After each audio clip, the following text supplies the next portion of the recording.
What's up guys, it's Burning Rubber here, and we are so excited for the product review that we have for you guys today. So as you know, I bought this car a couple months ago, and it's a 2017 Tesla Model S. And one thing that I just didn't really like about it is that the steering wheel was round. And turns out, as you guys know, the newer Teslas have the Yoke. And so I did some research and I came across this really awesome website called PimpMyEV.com that allows you to do all sorts of customizations on your Tesla. This sponsored video is going to go through the unboxing, the installation, and just the general review of a Yoke on a Tesla Model S that's not 2021. So let's go ahead and get into the unboxing.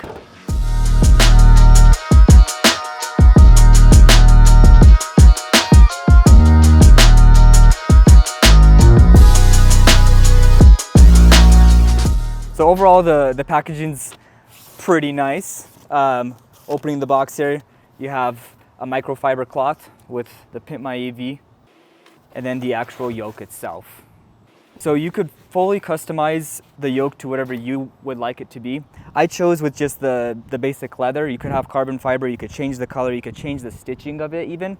But I just went with what a normal Tesla 2021 would have, including the heating element. So if you were to purchase this, it would be about $1,200 or so. With the promo code Burning Rubber, you'll get an additional 10% off your order if you were to choose to buy from PimpMyEV. So let's go ahead and get into the process of getting this Yoke installed into the Tesla Model S. One of the biggest reasons I decided to do my research to see if a Yoke such as this even exists is because with the Tesla Model S, you have a screen in front of you, and I like my steering wheel to be very low. And as I'm driving, I actually don't see the top portion of the screen. Like, I don't see what headlights are on. I don't see if the car is in hold, if the doors are open. I only see about maybe 75% of this entire screen. And so with the Yoke, all this goes away and you have better visibility as to what your gauge cluster looks like. So before we even get started with any disassembly of the wheel, one thing to keep in mind is that we are dealing with an airbag. And so we don't even want the car to be powered on. And so the very first thing I want to do is I want to set the car to where I want it to be so that when it's powered off, I don't have to turn it back on to do anything. So first things first, I'm going to take the wheel and I'm going to go ahead and get it out as far as possible, just so that I have more room to remove the screws on the back. I'm also going to open all 4 windows. And the reason I'm doing this is because when the battery is unplugged from the car, you won't potentially lock yourself out. So that's what we're doing there. Next, we're going to open the frunk. We're going to take off this cover right here.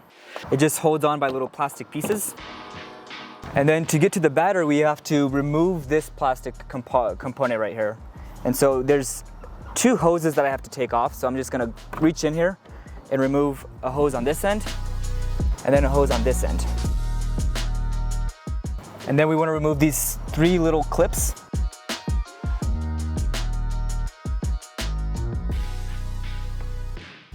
The final step in removing power to the battery is to remove this little plastic piece. So next we're going to take a 10mm socket head here, and we're going to disconnect the negative terminal of the 12-volt battery.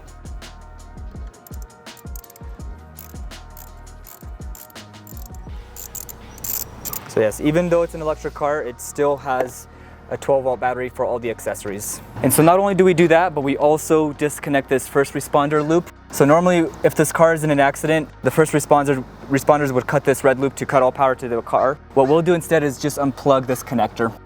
And so now we know with confidence that this car is no longer powered on, and we could safely disassemble the steering wheel without the risk of deploying the airbag. So another thing just to keep in mind, you would probably naturally be doing this, but you have to wait about 2 minutes for all the power systems to be deactivated after unplugging the battery and disconnecting that first responder loop. So the next step here is there are 2 Torx heads screws on either end of the back of the steering wheel here. So we're going to take this socket head wrench and unscrew those. So once those 2 screws are loose, we're going to just pry out this entire center piece, being pretty careful because there's a couple connectors and wire harnesses that are really short that connect into the column itself. And so we're just going to kind of work around it and pretty much take off this silver trim along with all the insides. Just a couple clips that hold it on as well. There we go. Okay, so now that we have the center piece off, you can see that there's 3 harnesses. This first one down here that goes into the steering wheel, that is for your heating element. If you have the cold weather package, you have a heated steering wheel, and so that's to heat that element up.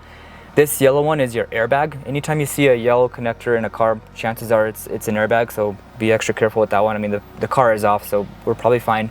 And then this final one is to communicate with the car, all your, your volume, your NEX, your horn, all those controls go through that connector. So now we're just gonna go ahead and pop off all of these connectors very carefully. So there's the piece that you'll be reusing for the next yoke. 3 connectors, the airbag, and everything looks to be intact. The next step is to remove the actual steering wheel itself. So the kit actually comes with the Allen wrench head that you need, and it also comes with a ratchet adapter, because this screw is actually torqued quite a bit. And so we'll have to probably have someone hold the wheel as I'm loosening it because it's on there pretty good. As we're unscrewing it, it's not gonna rotate the wheel because the wheel itself is on a spline, and so it slides into a groove that just makes it aligned with where you want it to be. Just one detail that I'm gonna add. You guys probably noticed that there's a green stripe across the head of the screw and the wheel itself. I'm gonna go ahead and add a continued stripe to actually go with the spline itself. And the reason I'm doing that is because, obviously this steering wheel is pretty straight, but I also want to have this just as a reference in case I want to ever go back to this wheel. And so from there, all I need to do is pull it out. That's the old steering wheel.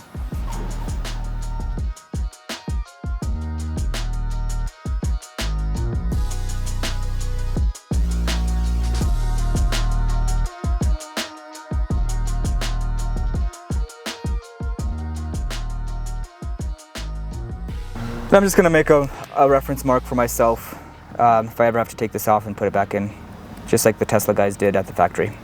Next, we're gonna go ahead and install the middle pieces. Actually, before we do that, just so that we're not fiddling around, I'm gonna also install the screws. Since there's kind of like a gasket material, it's not necessarily the easiest thing to go in. So we're just gonna get these guys in there. All right, and now we're gonna go ahead and reconnect everything. We'll start with the heating element.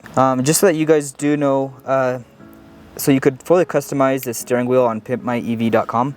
The heating element is an additional $200. So just another package that you could do to the car. Go ahead and connect the airbag. Hopefully it doesn't deploy into my face. And then the rest of the controls. Hear the little click. Get a little tug, looks good. And then we're just going to kind of work around again. Make sure the wire harnesses are in a pretty good spot, and then we kind of just start pushing around. And the thing is, like, this rubber material, like there's like rubber clips almost that they'll start engaging. So that's the installation. Took probably less than 20 minutes or so. Very simple. As long as your car is off, it's really safe to do, I think. But now we're gonna go ahead and power on the car, see how it all looks, and take it for a drive and kind of get first impressions. But I'm super excited. I love the way it looks. The way it fits is awesome. We'll test the heating element to make sure that works as well, but super excited. Let's go ahead and try it now.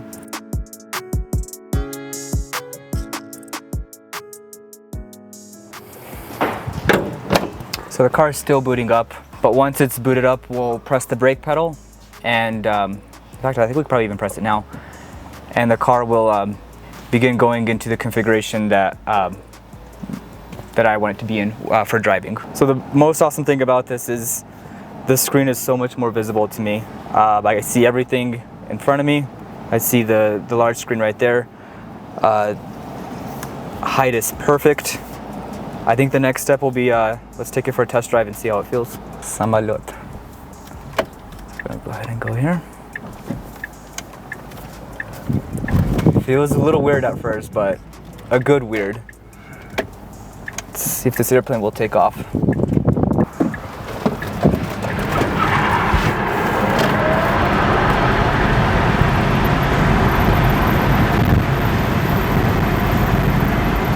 Love it. Feels really nice. There's autopilot, still works. You can see like the entire screen is just visible right there. So also just tested the horn. Works, that's all good. The other thing that's going to be worth testing, just to make sure, since it is different wheel, we're going to hit the heated steer button, and we'll see if it starts to heat up. That's really the only new piece of hardware that we're adding onto it. But other than that, this thing is quite literally an airplane. Easily see the gauge cluster right in front of you. See how you're flying down the road. We could test the autopilot as well. You could see that it's engaged. It won't go more than 35 miles an hour, but you know, you might be worried that autopilot is no longer going to work with this, but works fine. I could feel the wheel actually getting warm right now, so that's also a good sign. Yeah, this thing it's an airplane now.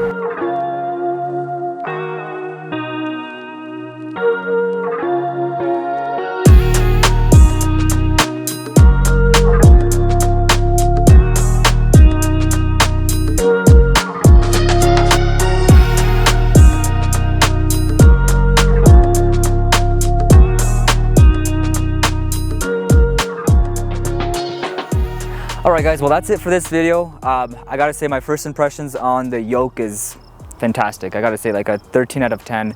Really awesome experience. It's everything that I thought it would be. It just makes the car feel more like an airplane.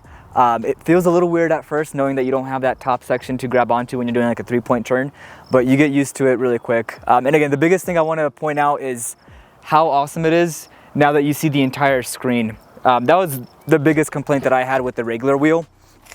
And you know, that's probably one of the reasons that Tesla has the Yokes for the newer cars, especially for the Model S and X, where you still do have that cluster in front of you.